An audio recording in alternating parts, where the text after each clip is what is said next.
السلام علیکم ورحمۃ اللہ وبرکاتہ نحمده ونصلی علی رسوله الکریم اما بعد فاعوذ باللہ من الشیطان الرجیم بسم اللہ الرحمن الرحیم انما یخشى اللہ من عباده العلماء ان اللہ عزیز غفور صدق اللہ العظیم۔ ٹل نہ سکتے تھے اگر جنگ میں اڑ جاتے تھے، ٹل نہ سکتے تھے اگر جنگ میں اڑ جاتے تھے، پاؤں شیروں کے بھی میدان سے اکھڑ جاتے تھے، تجھ سے سرکش ہوا کوئی تو بگڑ جاتے تھے، تیغ کیا چیز ہے ہم توپ سے لڑ جاتے تھے۔ معزز سامعین کرام اور اسٹیج پر بیٹھے ہوئے منتظمین احباب، اللہ تبارک و تعالیٰ کا احسان عظیم ہے کہ اللہ پاک نے ہمیں اور آپ کو اس متبرک و نورانی مجلس میں بیٹھنے کی توفیق عطا فرمائی۔ میں اپنے آپ کو بہت ہی خوش نصیب سمجھتا ہوں کہ آپ جیسی عظیم المرتبہ شخصیات کے مابین لب کشائی کا موقع ملا۔ اللہ تعالی ہمیں سماع سے زیادہ جنگ آزادی جیسے جذبات پیدا کرنے والا بنائے۔ میرے دوستو، تحریک آزادی کی پرخار وادی میں مسلمانوں بالخصوص علماء کرام کے قدم لہو لہان ہوئے ہیں۔ جنگ آزادی کی تاریخ کا صفحہ صفحہ علماء کرام کے خون سے رنگین ہے۔ تحریک آزادی کی تاریخ سے اگر علماء کرام کی قربانیوں کا تذکرہ باہر کر دیا جائے تو تحریک آزادی کی تاریخ آدھی ہی نہیں بلکہ اس کی شکل و صورت بگڑ جاتی ہے۔ ملت اسلامیہ کے نوجوان دوستو، آئیے ہم آپ کو بتائیں کہ علماء دین نے کس طرح اس تحریک کی داغ بیل ڈالی، کیسے خون پسینے سے انہوں نے اس کی آبیاری کی۔ سنیے، میں آپ حضرات کو بتاتا چلوں کہ کانگریس سے 100 سال پہلے 18ویں صدی کے درمیان اس تحریک کی ابتدا اس وقت ہوئی جب مسلمانان ہند نے حضرت شاہ ولی اللہ محدث دہلوی رحمۃ اللہ علیہ کی قیادت میں آزادی کا پرچم لہرایا۔ یہ وہ وقت تھا جب یورپ کے تاجروں نے مغلیہ سلطنت کی بنیادیں کھوکھلی کرنے میں کامیابی حاصل کرنے کے بعد ہندوستان میں سامراج کی بنیاد ڈالی۔ اور بھی آگے بڑھیے، سن 1857 عیسوی میں دہلی کے 34 علماء دین نے جہاد کا فتویٰ دے کر مجاہدین آزادی کی رگوں میں جوش و خروش کی لہر دوڑائی۔ ہر جانب بغاوت کا سیلاب امڑنے لگا۔ حاجی امداد اللہ مہاجر مکی رحمت اللہ علیہ کی قیادت میں مولانا قاسم نانوتوی رحمت اللہ علیہ، مولانا رشید احمد گنگوہی رحمت اللہ علیہ، حافظ ضامن شہید رحمت اللہ علیہ اور دیگر علماء دین نے شاملی کے میدان کارزار میں انگریزوں کی تیغ کا مردانہ وار مقابلہ کیا۔ یہ علماء کرام چونکہ اس تحریک کی ذمہ داری نبھا رہے تھے، اس لیے سن 1857 عیسوی کی جنگ آزادی کی ناکامی کے بعد انگریزوں کی نگاہوں میں سب سے زیادہ معیوب علماء کی جماعت تھی۔ مولویت بغاوت قرار پائی۔ ایسٹ انڈیا کمپنی نے داڑھی رکھنے والے اور عالمانہ وضاحت رکھنے والے ہر شخص کو پھانسی پر لٹکانے کا حکم دے دیا اور صرف 15 دن کے قلیل عرصے میں تقریباً 2 لاکھ مسلمان شہید ہوئے، جن میں 51,500 علماء دین تھے۔ حسین احمد مدنی رحمت اللہ علیہ کا تذکرہ کیا جائے، جنہوں نے عدالت میں سن 1921 میں انگریز حکومت سے للکار کر کہا تھا، اگر انگریز گورنمنٹ کا منشا مذہبی آزادی کو سلب کرنا ہے تو صاف صاف اعلان کر دیا جائے تاکہ مسلمان غور و فکر کر لیں آیا ان کو مسلمان رہنا منظور ہے یا گورنمنٹ کی رعایا، اور اگر لاڈ رنگ ہندوستان اس لیے بھیجے گئے ہیں کہ قرآن کریم کے نسخوں کو جلا دیں، احادیث کو مٹا دیں، فقہ کی کتابوں کو تباہ و برباد کر دیں، تو اسلام کے نام پر سب سے پہلے جان کی قربانی کا نذرانہ پیش کرنے والا حسین احمد مدنی ہوگا۔ اسلام کے نوجوانوں، ہندوستان کی تاریخ مولانا ابوالکلام آزاد رحمت اللہ علیہ کو کبھی نہیں بھول سکتی، جس نے باشندگان ہند کو یہ کہتے ہوئے آزادی کی جد و جہد کے لیے جھنجھوڑا تھا کہ ہم نے اول دن سے اعلان کر دیا ہے کہ ہماری جد و جہد کی آخری منزل قید خانہ ہے۔ اس جنگ کی فتح و شکست کا فیصلہ میدانوں اور خرمنوں میں ہوگا یا قید خانوں کی کوٹریوں میں ہوگا۔ مجاہدین آزادی میں سے وہ شخصیت بھی ہیں جن کو دنیا مولانا محمد علی جوہر رحمت اللہ علیہ کے نام سے جانتی ہے، جنہوں نے انگریزوں کے پائے تخت لندن میں گرج کر کہا تھا، میں غلام ہندوستان کا اس وقت تک ہندوستان واپس نہ جاؤں گا جب تک کہ آزادی کا پروانہ میرے ہاتھ میں نہ دے دیا جائے۔ اگر تم آزادی کا پروانہ میرے ہاتھ میں نہیں دینا چاہتے ہو تو ایک قبر کی جگہ تو دینی ہوگی۔ چنانچہ یہ غیور مرد مومن اپنی زندگی کا آزادی کا خواب شرمندہ تعبیر ہوتے نہ دیکھ سکا، وہیں لندن میں مالک حقیقی سے جا ملا اور فلسطین میں مدفون ہوا۔ جب ہندوستان کی مقدس سرزمین پر انگریزوں کا ناپاک قدم پڑا اور وہ اپنی شاطرانہ و عیارانہ چالوں سے یہاں کے ذمہ دار بن بیٹھے، جب باشندگان ہند پر طرح طرح کی ظلم و زیادتی کے پہاڑ توڑے جانے لگے، جب ہندوستانیوں کو غلام بنایا جانے لگا، جب ہندوستانیوں کا خون ان کے پسینوں سے ارزاں ہونے لگا، ایسے خطرناک وقت میں سب سے پہلے جس شخصیت نے علم بغاوت بلند کیا وہ شاہ عبدالعزیز بن شاہ ولی اللہ محدث دہلوی رحمۃ اللہ علیہ ہیں۔ یہ وہی اسلام کے سپاہی اور مجاہد درویش خدا ہیں جنہوں نے وقت سے پہلے مسلمانوں کے نصب العین کا اعلان فرما دیا تھا۔ وائسرائے برطانیہ نے اپنے ہندوستانی مشیروں سے رائے طلب کی کہ بتاؤ ہندوستان میں تمہاری حکومت کیسے برقرار رہ سکتی ہے، تو ہندوستان میں رہنے والے سب سے بڑے سیاستدان ڈاکٹر ولیم پاور نے مشورہ دیا کہ ہندوستان میں سب سے زیادہ بیدار مسلمان ہیں اور جنگ آزادی صرف مسلمانوں نے لڑی ہے۔ مسلمانوں میں جب تک جذبہ جہاد موجود ہے اس وقت تک ہم لوگ ان پر حکومت نہیں کر سکتے۔ مسلمانوں پر حکومت کرنے کے لیے جذبہ جہاد کو ختم کرنا ضروری ہے۔ جذبہ جہاد کے ساتھ ایک اور چیز کو ختم کرنا ضروری ہے، وہ یہ ہے کہ ہندوستان سے قرآن کریم کو ختم کر دیا جائے۔ چنانچہ سن 1861 عیسوی میں تقریباً 3 لاکھ قرآن کریم کے نسخے بدبخت انگریزوں نے جلا دیا۔ ٹامسن کہتا ہے کہ دلی کے چاندی چوک سے لے کر خیبر تک کوئی ایسا درخت نہ تھا جس کی شاخ پر علماء کرام کی لاش نہ لٹکی ہوئی ہو۔ ٹامسن کہتا ہے مولویوں کو خنجیروں کی کھالوں میں بند کر کے دہکتے ہوئے انگاروں میں ڈال دیا گیا۔ ٹامسن کہتا ہے لاہور کی شاہی مسجد کے صحن میں انگریزوں نے پھانسی کا پھندا بنایا تھا، اس میں ایک ایک دن میں 80 علماء اکرام کو پھانسی دی جاتی تھی۔ ٹامسن کہتا ہے لاہور کے دریاؤں میں 80 علماء اکرام کو بوریوں میں بند کر کے ڈال دیا جاتا تھا اور اوپر سے گولیوں کا نشانہ بنا دیا جاتا۔ ٹامسن کہتا ہے جب میں دلی میں اپنے خیمے میں گیا تو مردار کی بدبو محسوس ہوئی۔ میں خیمے کے پیچھے چلا گیا تو دیکھنے کو یہ ملا کہ آگ کے شعلے بھڑک رہے ہیں اور 40 علماء دین کو کپڑے اتار کر آگ کے شعلوں میں ڈال دیا گیا۔ میری موجودگی میں اور 40 عالم دین کو پیش کیا گیا، میری موجودگی میں ان کے بھی کپڑے اتارے گئے۔ پھر انگریزوں نے کہا مولویو جس طرح ان 40 کو جلا دیا گیا ہے اسی طرح تمہیں بھی جلا دیا جائے گا۔ تم میں سے فقط ایک آدمی یہ کہہ دے کہ سن 1857 عیسوی کی جنگ آزادی میں وہ شریک نہیں تھا، ابھی چھوڑ دیتا ہوں۔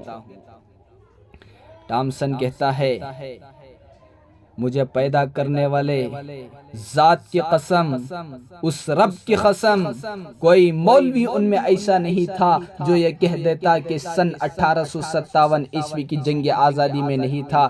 سارے کے سارے آگ میں پک گئے، بھن گئے، لیکن انگریزوں کے سامنے کسی نے بھی گردن نہیں جھکائی۔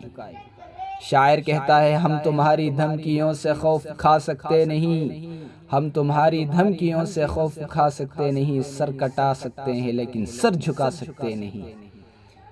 اسلام کے نوجوان دوستو، حضرت حجت الاسلام مولانا قاسم نانوتوی رحمۃ اللہ علیہ کا تذکرہ کیا جائے، جنہوں نے 30 میں سن 1866 میں دارالعلوم دیوبند کی بنیاد رکھی۔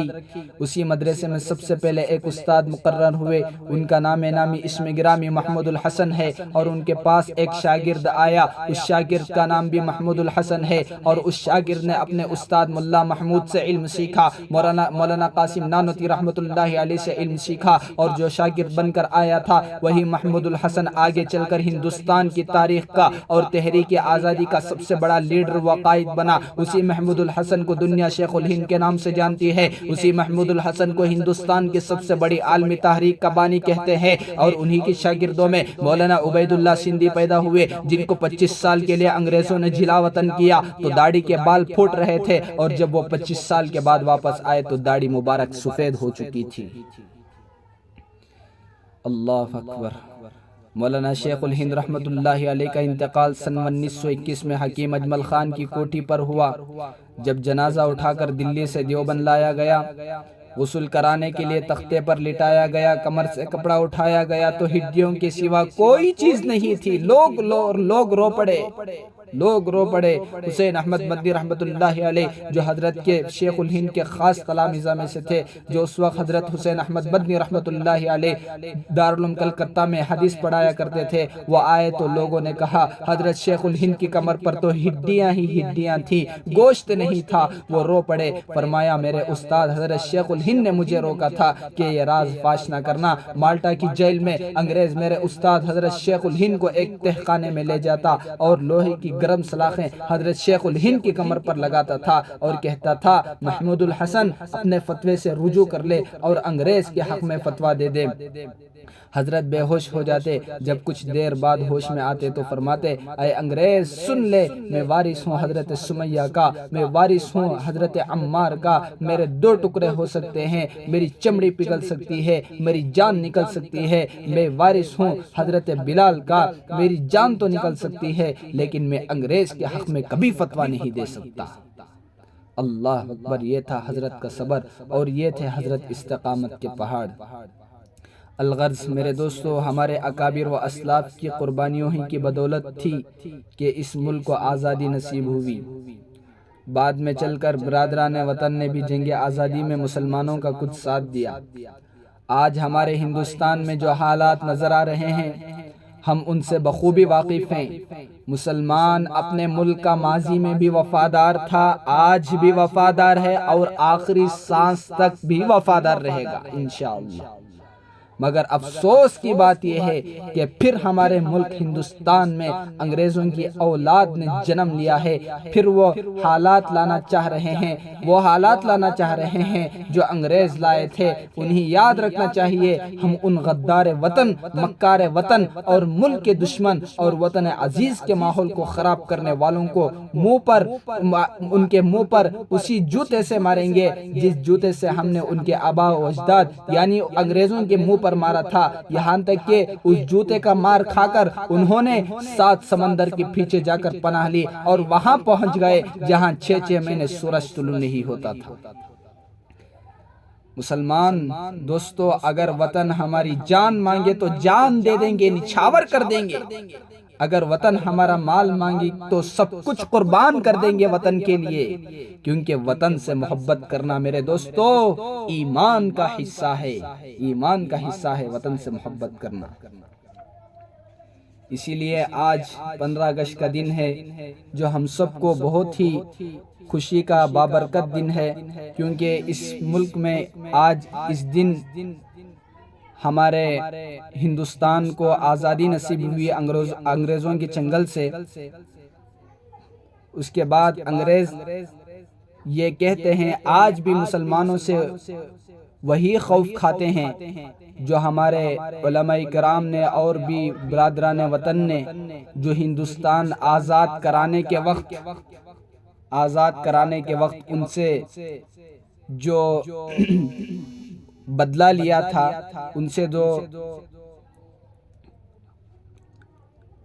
کاروائی کی تھی، تو آج تک وہ خوف ان انگریزوں کے دلوں میں پیوست ہو چکا ہے۔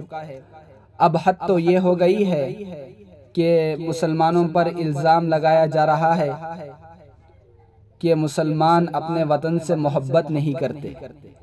انگریز یہ کہتے ہیں کہ مسلمان، انگریز بھی ہو یا کوئی ہو، RSS ہو، وہ یہ کہتے ہیں کہ مسلمان اپنے وطن سے محبت نہیں کرتے کیونکہ وہ سوریہ نمسکار نہیں کرتے، وہ یوگا نہیں کرتے اور وہ دھرتی کی پوجا نہیں کرتے۔ ذرا ہم کو بتاؤ تو صحیح کہ سوریہ نمسکار کیا ہندوستان کا قانون ہے؟ کیا یوگا کرنا ہندوستان کا مذہب ہے؟ کیا دھرتی کی پوجا اس ملک کی پہچان ہے؟ میں اس کو نہیں مانتا، ہرگز نہیں مانتا، بلکہ کوئی مسلمان نہیں مانتا۔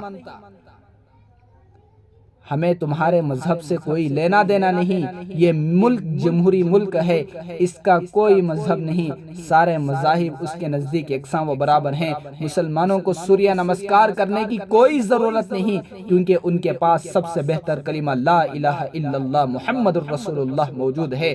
انہیں دھرتی کی پوجا کی کوئی ضرورت نہیں کیونکہ انہیں معلوم ہے کہ پوجا و پرستش کے لائق صرف ایک ہی وہ ذات ہے، ایک ہی وہ خدا کی ذات ہے جو خدا وحدہ وحدہ لا شریک لہ ہے۔ میں ان الزام درازوں سے کہنا چاہتا ہوں کہ مسلمان اپنے وطن کے لیے اپنی جان عزیز بھی قربان کر دیا ہے اور کرتا رہے گا انشاءاللہ۔ مسلمان ملک کا ماضی میں بھی وفادار تھا اور آج بھی وفادار ہے۔ اگر مسلمان اپنے وطن سے پیار نہ کرتا تو ملک کو آزاد کرانے کے لیے سب سے پہلے بیدار ہونے والے شاہ عبدالعزیز رحمت اللہ علیہ کا فتویٰ انگریزوں کے خلاف جاری نہ ہوتا۔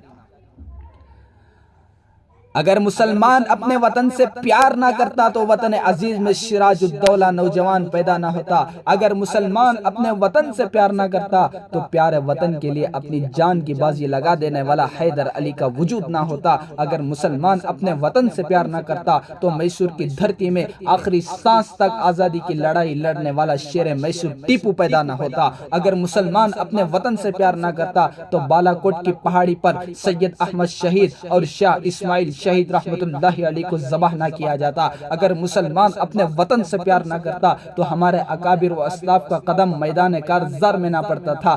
اگر مسلمان اپنے وطن سے پیار نہ کرتا تو دیش کی آزادی کے لیے بے شمار علماء کرام کا خون پانی کی طرح نہ بہتا۔ اگر مسلمان اپنے وطن سے پیار نہ کرتا تو اس کو آزاد کرانے کے لیے بے حساب جد و جہد نہ کرتا تھا۔ میرے نوجوان دوستو، آج مسلمانوں سے ملک کی وفاداری کی سند اور دلیل مانگنے والے RSS سے میں پوچھنا چاہتا ہوں کہ اگر تم محب وطن ہو، اگر تم وفادار وطن ہو تو ہندوستان کی پوری تاریخ میں تم اپنا کوئی ایسا شخص بتاؤ جس نے وطن عزیز کے لیے اپنی جان قربان کیا ہو یا وطن عزیز کے لیے اپنا لہو بہایا ہو۔ اگر تم ناواقف ہو تو خاموش ہو جاؤ۔ مسلمانوں کی داستان پورے ملک کے ذرے ذرے سے پوچھو، کالا پانی سے پوچھو، مالٹا کی جیلوں کی سلاخوں سے پوچھو، شاملی کے میدان سے پوچھو، چاندنی چوک سے لے کر خیبر تک کے درختوں سے دریافت کرو، بالا کوٹ کی پہاڑی سے پوچھو، یہ سب تمہیں مسلمانوں کی قربانیوں کے نغمے سنائیں گے۔ ہر جگہ سے تمہیں یہ آواز آئے گی کہ مسلمان ہی سب سے زیادہ وطن سے محبت کرتے ہیں۔ میرے بھائیوں، وقت تو کافی بہت ہو چکا ہے، بات بالکل لمبی ہوتی جا رہی ہے اور بھی بہت سارے منتظمین احباب ہیں، میں ان کا بھی اہلاً و سہلاً مرحبا اور میں ان کا بھی شکریہ ادا کرتا ہوں کہ انہوں نے ہمارے اس قلیل وقت میں آ کر ہمیں ہمت افزائی فرمائی۔ اللہ تبارک و تعالی ہم سب کو اللہ سے دعا ہے کہ ہم کو اپنے اکابر و اسلاف کے نقش قدم پر چلنے کی اور وطن عزیز کی محبت میں خوب اضافہ فرمائے۔ آمین وآخر الدعوانا الحمدللہ رب العالمین۔ السلام علیکم ورحمۃ اللہ وبرکاتہ۔